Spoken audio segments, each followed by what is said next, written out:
Welcome back to Your Ag Empire, where we roll up our sleeves, dig in the dirt, and uncover the secret to success in the world of agriculture. I'm your host, Jonathan Harrelson, a Texas farmer and rancher, farm risk consultant, and commodity coach. New episodes drop on Wednesdays on Spotify, Apple, and YouTube, and we'd be honored to have you as a subscriber. In today's episode, we're honored to welcome Sheri Glazier, a rancher's wife, a mother, a registered dietitian. Get ready for an insightful dive into the world of nutrition that's both acceptable and practical. Sheri unravels the myths that nutrition has to be complicated and costly. Join us as she shares invaluable insights on how to make nutrition work for you and your family without breaking the bank. From running her practice to offering real life examples of healthy eating tailored to your lifestyle, Sheri's wisdom is a game changer. Stay tuned for a conversation that's not just about eating, but cultivating a wholesome and sustainable approach to nourishment. This is Your Ag Empire, where we bring you the expertise that empowers. Joining us on Your Ag Empire is Sheri Glazier. Welcome, Sheri. Thank you for having me. We're so glad to have you here. Many of our Empire Ag listeners know you as the Dirt Road Dietitian on Instagram and Facebook. Who are you outside of that handle? Ooh, that's a loaded question. I'm just a mom, farmer's wife, and again, just the dietitian who's just trying to make the right choice day in and day out. That's good. So, from a dietitian who lives 30 miles from the nearest grocery store, is it really possible for us to nourish ourselves and our families well? Yeah, that's a loaded question, a loaded thought, right? So if you speak to certain people, there's that thought or that feeling like I need to be shopping at the bougie grocery store, or I have to have all these foods with all these labels and labeling claims and all these things. And then in reality, if you really think about it, and there's a lot of people that are like, well, I just shop at Walmart, or Dollar General is the closest thing to me. DG has invested in rural Oklahoma for sure, of where I am. And that's something I'm like, okay, so we got to figure out some realistic nutrition solutions for people. So in my perspective, it does not matter how far you live or wherever you do, but I love to work with people personally, and let's figure out what's a plan that's going to work for you. Where do you like to shop? What do you like to do? But also we kind of go back through, what do people know about nutrition? And that's usually the biggest gap. 100% agree. I mean, we've all been taught the food guide pyramid, right? We were Right. all thrown that. Right, which is gone now. And now we teach from a plate, which is helpful. We're evolving. So, many people believe, working with a dietitian would just be too much work, and it's just too hard. I mean, what would you say to people that are thinking, maybe I need some assistance because of what we were taught, it's obsolete. Where do we go with that Right. at this phase?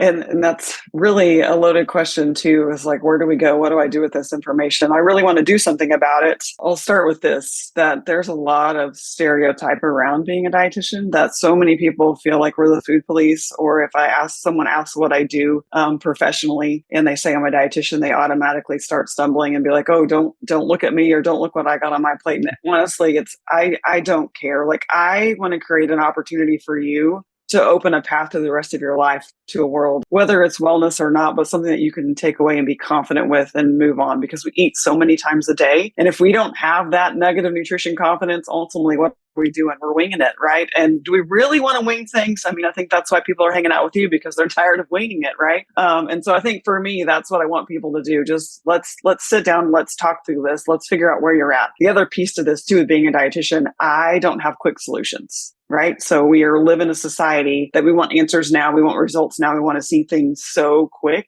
I say all the time, I really wish I could hypnotize people and just let them check out and just instill the habits and then wake back up. Even if it's just in 2 weeks and they're like, oh, I did figure this out. This is rock and roll and I feel great. And so that's kind of the barrier that I have ultimately, right? Being a dietitian and not having a quick fix. But those that are ready, right, psychologically, and they're on this stage of readiness scale of like, I am ready to do something, the action stage, that's where I want to work with. And that's most of the people that I work with, that's where they're at. They're tired of trying to figure it out on their own, or they had a bad experience some way, or they had a really, unfortunate diagnosis. And they're like, I don't want to live with undiagnosed blood pressure for the rest of my life. I want to do something about it. The good thing is we can. For most of them, we can. You probably don't have a typical client. They're probably all coming to you for different things, I'm guessing. For sure. Quite a mashup. And some just had bad experiences of other guidance where they just really didn't understand where they came from. Like their recommendations from their perspective weren't realistic to their life. And so they didn't feel like they were seen or heard. And so I feel like that's somewhere where I have an edge, right, with my rural families, is I understand where you come from. I understand the challenges. I understand Whole Foods and Sprouts, and Trader Joe's is not in your wheelhouse. And it could be occasionally, but that's not necessarily the ticket, right? Where you grocery shop isn't necessarily the ticket, but also too, I think part of the nutrition world is building trust. And a lot of people are coming to me because they trust. I work a lot in animal protein, and they also know that I'm not going to tell them to stop eating a specific animal protein either, because I see the nutritional value in that. And I think that's also, again, where there's an edge on value there too. What's a long-term positive relationship with food? What is that? What does that even look like? Yeah. So my goal for all of my people, I want you to have a positive relationship with food. And some people are like, Sheri, what is that? Right. And ultimately, I think it just comes down to like, when you think about a meal or when you think about food, what's popping in your mind? Is this a negative feeling? Is this something that you're dreading, having to choose another meal or another snack that you're like, I really don't know what I'm doing, or I don't feel well. I don't feel, my emotions go down whenever I eat this, and then I overeat, and then I feel even worse. And it's just like this endless cycle, right? So I want my people to come away with, we got to figure out, I think we got to have this edge of knowledge to really put some puzzle pieces together of, if I'm going to eat a snack and I just have an apple, that's great, but I'm going to be hungry again in 30 minutes. Why am I hungry again? It's because it should have been married with protein and ultimately some sort of fat. So we got to figure out some of these little nuances and nutrition solutions. They're like, oh my gosh, this is make a lot more sense. Our generational impact, the generational raisings of us have had an impact on how we eat and how we view food and how we, our thought processes around that. And so if you grew up in a house that had the Clean Your Plate Club, you still feel guilty if you leave food on your plate because grandma's still over here in your ear, like you should have ate one more bite or things like that. And so that has had a negative impact because you're not listening to your brain and your stomach communicate. It said I was full literally 10 minutes ago, but we're still eating because someone else has told me all these years that I should clean my plate, right? So some of that's connected to the depression era and some of those things. And so ultimately, you got to work through that. I work with women a lot too that grew up with moms that dieted all the time. And so they don't know what it's like to just have a healthy relationship with food. And so it's just such an interesting place to be, but it's also an area of a distinct opportunity that I feel like for myself, for your listeners, and anybody that really wants to kind of take the bull by the horns and let's just figure this out. That kind of brings me to my next question. I mean, it was a great segue into that, but dieting's become such a buzzword within America. I mean, we all grew up with a standard American diet for the most part. And then now we hear about keto, the Mediterranean, the carnivore, the Whole30. I mean, you've got all these things that get thrown out and then they get regurgitated every 10, 15 years. We start hearing how great they are again, but it's just been rebranded or repackaged. I mean, are these diets, like, are they effective, or are people just grasping for that quick fix rather than trying to seek help from a professional like yourself? Where is that balance, I guess? Right. And it's really hard because at the end of the day, a lot of these diets are connected to dollars, right? There's somebody that's making a buck off of whether it's some sort of Atkins bar or some sort of, Whole30 plan, you buy this or buy that, or supplements, or there's just a lot of dollars attached to that. And it keeps it going, right? We are 2024, new year, new me kind of thought process is here. And what are we going to go for, right? And so ultimately, though, too, I think that gives people some sense of control. It feels like they're doing something about something, which can be good. Someone goes keto. If they typically previously they love their carbs, yes, they're going to lose weight whenever they choose to go keto. But I don't think there's ever a reflection opportunity to identify that, hey, I'm successful because I'm not overeating the carbs like I was before. So the core issue never gets fully realized, if that makes sense. And then the cyclical kind of continues, because who wants to eat fat and protein only all the time? Eventually that's going to end, right? Our brain still needs some sort of carbohydrate to function. So those just aren't long-term solutions. And that's why they're considered diets, right? So it's just something that's a short-term solution. But for some people, it's a good jump start. But where I come in is like, if you've even started on one of those and you're being successful, I have to be the bridge to your long-term relationship and that long-term success. What's going to be the next step? Because these are never going to be long-term solutions. So I started working out a year and a half ago. I just wanted to make a change. I mean, you're in the season of life when you're raising kids and it's rush. You're trying to farm, you're trying to truck, you're trying to do everything and be everything and everybody. Can you even count macros? Can you do these things? Is that a good thing to even go down the road? Because I know in my journey, I've started the macro counting, and I mean, it's a daunting task It to is. weigh everything, count the protein, the fat, the carbs. Is that a good way to go, or is there something else out there? Right. So I think the good thing is about macro counting is if you're not familiar with the foods that you eat, it's a great educational tool to identify our gaps, right? So my gosh, yes. So when I get home at 9 o'clock at night, that's when I have my best meal of the day, right? And I just identify that I don't eat protein at all, potentially until 9 o'clock at night. So I think it's a tool in the toolbox to help you identify some gap and then kind of move forward there. But is that going to be the solution for everybody? Absolutely not. Because there's some people that if they're having to track all these things, we have, like potentially get obsessive about this. And now we're going to have some sort of disordered eating because we are so attached to that. Or on the flip side, like you said, we're farming, we're trucking, wherever, like 40 hours a week is laughable for a lot of people in this community because we just work till the jobs have to get done. So that's when we need to develop a plan. How well did you plan for the day? You knew you were going to be in the truck all day. We can't do truck stop hot dogs and burritos all the time. That can be a solution some of the times, but we have to have a plan in place for you to be able to succeed in this, just like everything. But you need to have a plan in place too. So if that means we're counting macros and we're keeping track, that we're mindful of that, and we can think about that while on the road, that's great if you have guidance. But if that's not the tool for you either, what was your plan for today? Yeah, exactly. That's kind of I don't know. It's just as we watch how everything's kind of evolved, I'd say in the last couple of years, and we see drugs like Monjaro and Ozempic, the craze for weight loss and trying to get that body positivity image. I mean, everything that's kind of going on right now, we're seeing folks losing 50 to 100 pounds.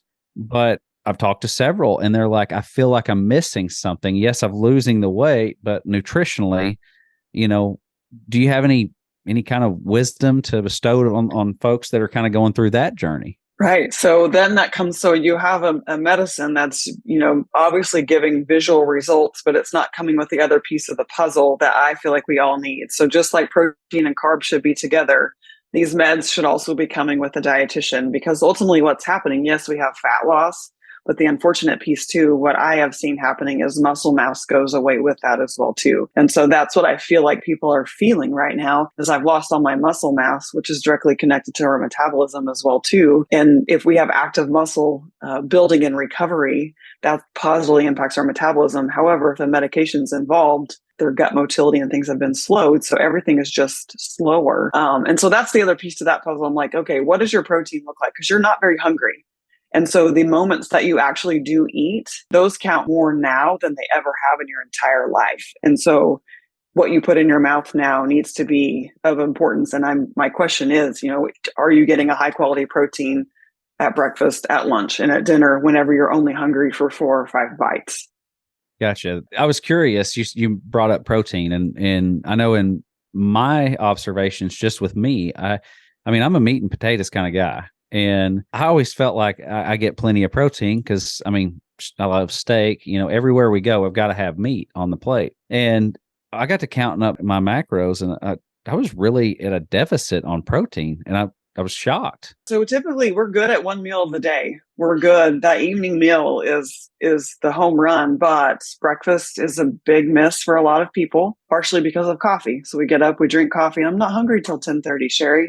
I'm like, I know you're not because you got up and you drank coffee first, and then that delays this hunger cue. And so then we're really not hungry till 10:30, and then that becomes a package of crackers or whatever we can find because our day has already well begun. And so that's an area of opportunity missed. And then lunch, hit or miss as well too, right? It could be a sandwich, it could be skipping, it just is a number of things. Or like I mentioned, whatever you got at your quick stop or in our my neck of the woods, the co-op.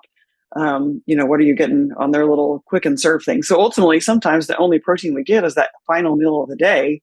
Ultimately, the gaps we have are typically protein and then basically fruits and vegetables, right? So the largest portion of our plate, half of our plate, which is also packed full of fiber, is usually sorely missing for the majority of the people that I come into contact with. I was curious. So with farmers and ranchers, and we've kind of touched on this a little bit, but with farmers and ranchers working long hours, I mean, in a lot of us, I mean, like you said, it's packaged crackers at lunch. We keep working. Maybe we eat a big dinner at night. A lot of us, that's kind of results. Are there any long-term effects, like to affect our body for us following that ritual for 30, 40 years? Right. I think it's interesting you say that. I think that's what's to be told is, and I tell everyone I work with, the choices you make over the course of time are what have the longest impact. I think that goes for any business operating, but I think that goes for our own personal health too. So if you think about that and then you're like, well, my cholesterol is starting to creep up, my blood pressure is creeping up, I haven't been to the doctor in 20 years, I don't sleep well at night. There's just like these compounding factors. And do we know if it's directly related to I only eat once a day potentially, or if it's related to other things we don't know? I think there comes into some common sense there that maybe I could try to do things a little bit differently.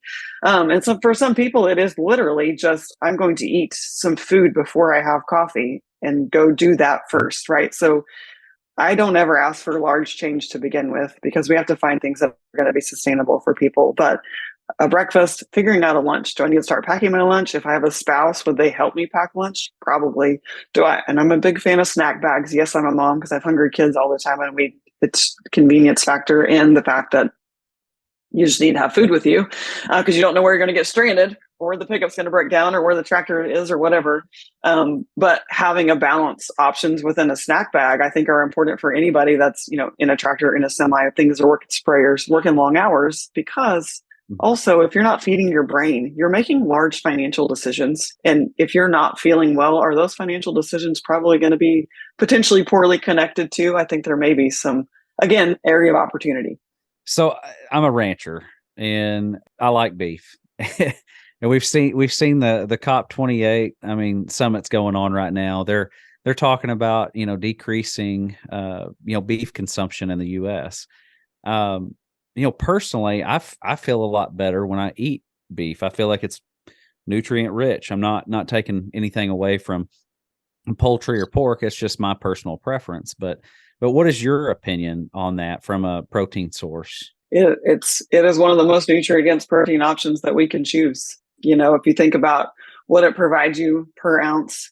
And I think kind of the misnomer here is how much do we consume of it, right? And so we're talking about the size of a deck of cards, portion control, right? Versus, a 12 or 18 ounce steak that covers half of the plate. That's where we have a lot of conversations sometimes. And in my world too.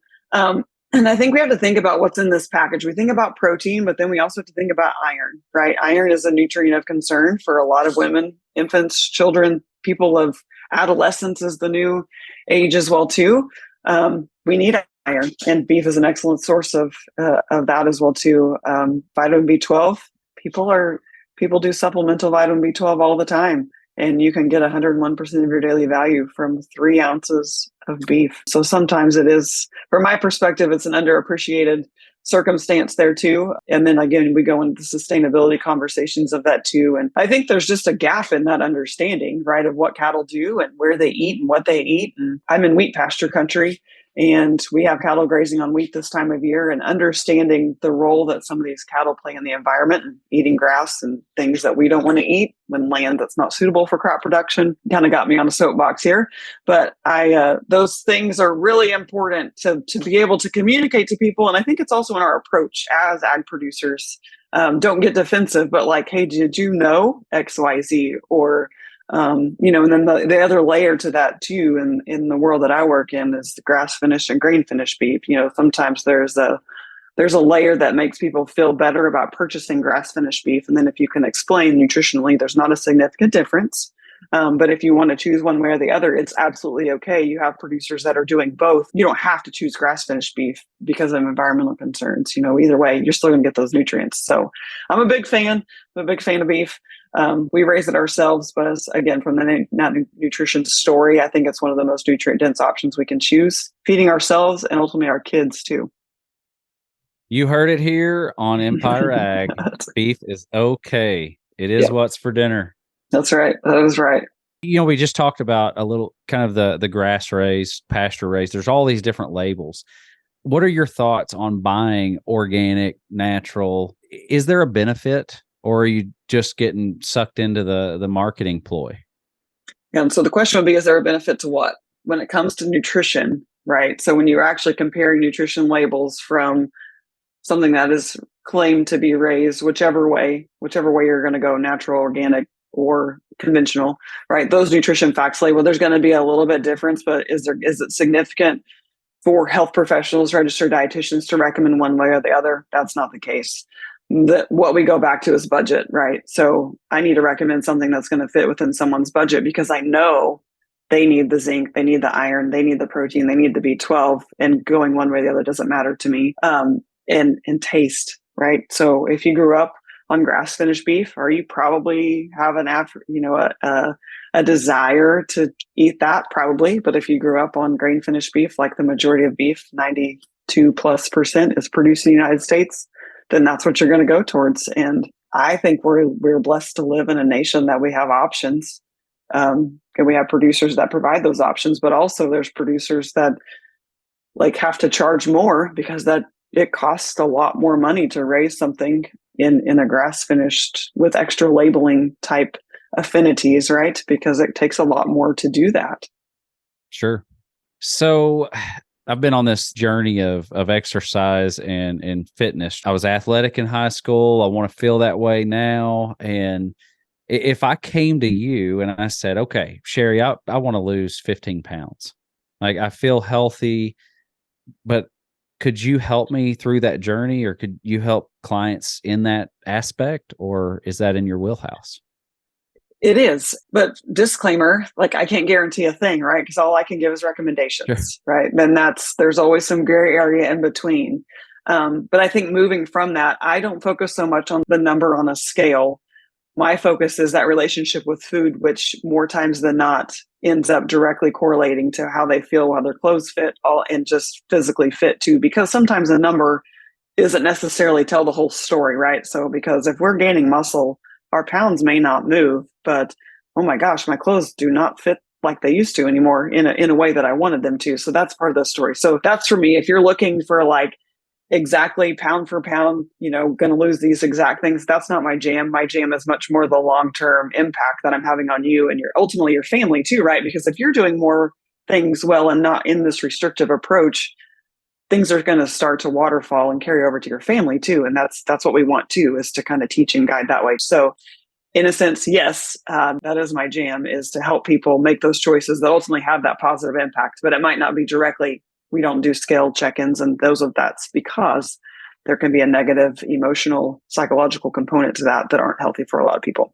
So if I signed up with you and we were to work together, if you're looking at our nutritional needs and we start talking about actual food prep and things like that, are you working with those clients on what they can eat based on their taste? I mean, if I don't like certain foods and you're saying these are great, probably gonna cheat. I'm gonna go Exactly, for the right. moon pies or So oatmeal pies. this is why Sheri doesn't do meal plans, because everyone has different affinities for things. That's why we go back to the numbers, right? So I want you to get, say, 20 grams of protein at breakfast. So we're going to make sure we can figure out what are our 20 gram of protein options at breakfast so you can be prepared, right? But also knowing that here's 3 options, but in a month, I'm going to be tired of that potentially, right? And so then we got to meet it back again. And where are we at? What are we doing? So that's where it's kind of this relationship too.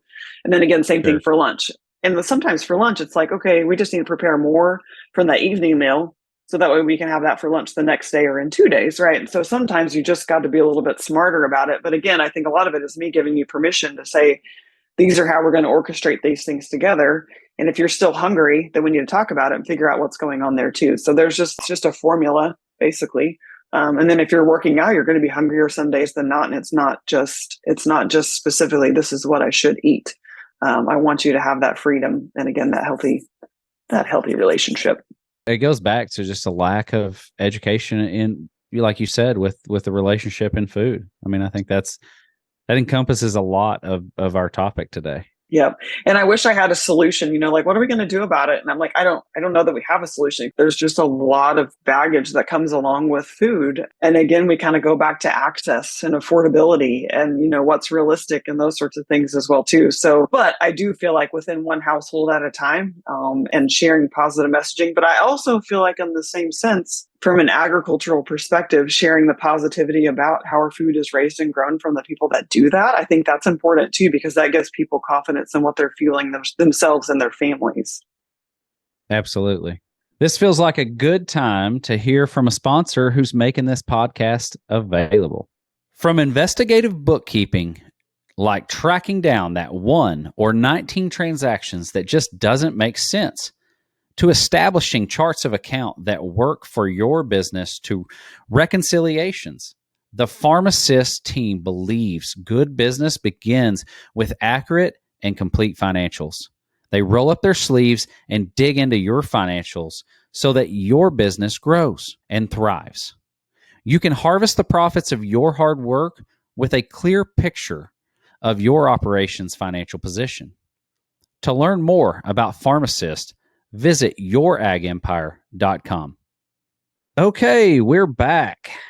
Sheri, I mean, if someone was considering working with a dietitian, one, how would you find one? I mean, is there a database out there where you guys are, readily available? And are they all trained the same? Like, is there some accreditation that we need to be looking for, or what's your take on that? Right. So we'll start with this. So the majority of dietitians, if they're members, they'll be found on eatright.org or within a state organization like ours at Oklahoma is oknutrition.org. You can find one that way. Or if you just find one on social media, we all live on social media for a large part, and you find one that you're jiving with and you like, there's a lot of us that can do across state lines things as far as our ability to do that. And so because that's part of it too, is you kind of got to figure out and get to know them.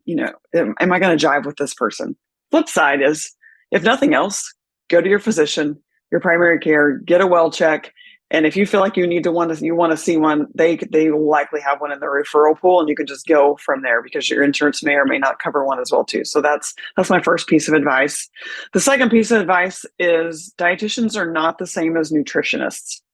Okay, so registered dietitians have gone through a bachelor's degree, now a master's degree, a dietetic internship, and about a 1,200-hour supervised practice internship. And so there's a lot that goes in. We have to pass a national board exam at the end of that and then continue our continuing education hours, very similar to a PA, nurse practitioner, those sorts of standards, right? A nutritionist, you yourself, sir, could call yourself a nutritionist.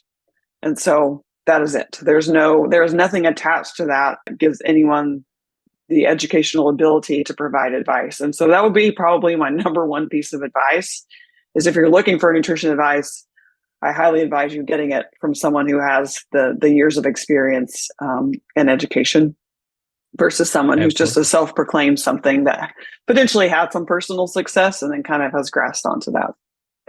Absolutely. I'm glad you clarified that up because, I mean, a lot of us don't know the difference. And yep. I'm sure you battle that every day. We do, and then some people will still call me nutritionist, and I don't correct them because that's fine because I have the degree. But if I heard someone else calling someone else that, we might have a conversation. But we work really hard for that. We're trained in that, and we're also trained to find things that, hey, you need to go talk to a doctor instead. Like, this is not a nutrition problem. This is a much larger issue there too. And so I think we have to kind of think through those things too. I was listening just to some families that were talking, and ADHD has been a big thing with diagnosis in children. As a dietitian, have you seen, or maybe you may have worked with clients, on trying to find a diet that's red dye free, or you hear all of these things, like, yeah. Have you seen any kind of correlation Yeah, not seeing clients specifically, but I am a mom, and I'm around children of my own that get fed things that ultimately they come home and I'm like, what in the world happened today? And so I have personally gotten interested in that as well too. There's not a significant body of research that's going to show us one way or the other of not, but there's some intriguing things that I feel like if you're struggling and your child is hyperactive and not even hyperactive all the time, but it may be after something, that's where, hey, you might want to jot down a food log a little bit and kind of see if there's some trends happening here. For us personally, it was Hawaiian punch. My child was given Hawaiian punch. And I could not figure out what in the world had gone on. Anyway, we kind of dug through some of that. Yes. And so red 40 and blue 1 or blue 11. Now it's escaping my brain. I can't believe it. But anyway, Yeah. we're now much more mindful of that. And what I have found is even the dyes, some of it's just in higher concentration in certain foods than others. And so that's what's hard for us as general consumers to kind of figure that out. There's a couple of studies that have kind of helped me figure that out of like what may have higher concentrations than others. Then there's sometimes I'm like, my kids will have it and they have no impact. So then I'm like, well, then that theory goes out the window. So, Sure. but I do think there is, if you're concerned, there's nothing harmful about trying to trial period of staying away from artificial dyes. What could it hurt?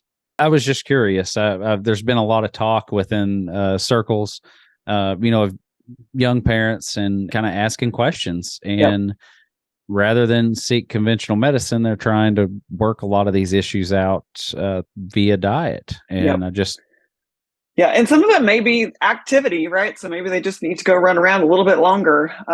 And sure, but then I also, again, this. There's no scientific evidence of this. This is my experience. But typically, after school parties and things, like there's a lot of dye on foods that these kids are consuming, and they get amped up. And I'm always questioning. I'm like, I don't think it's the sugar. I do think there's something else to this piece of the puzzle. But again, the science doesn't fully support it one way or the other. Since this is just. But as a parent, I commend someone trying to try to change something. I love pharma sometimes, but then sometimes is there ways that we can go around that? I think there's opportunities there. so Sheri, we go through this generational impact, and we all were raised different. We've got so much background from various places in the world that have commingled here in the U.S. and have, our diet's not the same. I mean, we've got variations of all these countries and their impact here. How do we have a standard,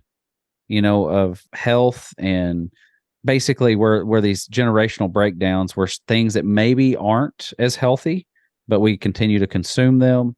How do we break that down? Oh, I think first step being realistic, realizing like, do I need to make a change? And then for us, kind of dissecting that. Why does this happen? Why do you feel this way? Why? I ask a lot of why. And they're like, oh, well, it's because dessert has always been up here on the pedestal, right? You had to eat all of this. I was full, but I couldn't get a brownie until I ate all of my green beans. And I really don't enjoy green beans. Just don't. And so ultimately what happens when we go to college, right? So now or you leave the house, like you have this plethora of food and you may have a few dollars now. And all you can think about is just going to Brahms and getting all the ice cream I can. Or I have another client who hers was Pepsi. She was never allowed Pepsi. And so now all she can think about is buying Pepsi. And so I think there's things of that, the Clean Your Plate Club, right? Like I have to feel like I always finish those things. I think ultimately digging deep and becoming realistic with this is how I was raised, which is okay. People didn't know any different. And is that part of your nutrition story? Is that what has formed your opinions about food? And then what are we going to do with that? Now, TikTok is probably forming your opinions about food, right? So you're watching other True. people eat, you're watching other people do all these things, and that's also now forming some opinions about food. And so I think for me, where I come into play is we're going to start a level playing field, right? And so for me, it doesn't matter what culture you come from or where you're at. Like everyone eats fruits and vegetables. That's always a recommended thing. It may be different for different cultures, but let's get some more color on the plate. Evaluate your protein consumption, and then are we getting some whole grains in there too, right? So we can do oatmeal and hard-boiled egg. We can make some things realistic here as we go through the day, because typically we eat the best in that evening meal, and the rest of the day is pretty much it's just pretty much a crapshoot for a lot of people. Sure. Absolutely. So we're at the end. I want to thank you again for being here. Leave our listeners with some actionable solutions to their rural nutrition realities. If you remember nothing else today, please remember this. The choices you make over the course of time are what are having the biggest impact. And so with that, my advice for you is to just start your day, your week, your month prepared, right? What am I having for breakfast? What am I having for lunch? And what am I having for dinner? We need to have something in mind. And that can include a packed lunch, or it can include, I'm stopping through the drive-thru today. But if you're more mindful of those choices as you move forward, I think that's the best gift you can give yourself. Awesome. Thank you very much for joining us today. I hope our listeners gained a lot of knowledge here, and food's a big topic. Nutrition's a big topic. And, hopefully this will help bring some more health into rural America. And if our listeners wanted to reach out to you, how would they do that?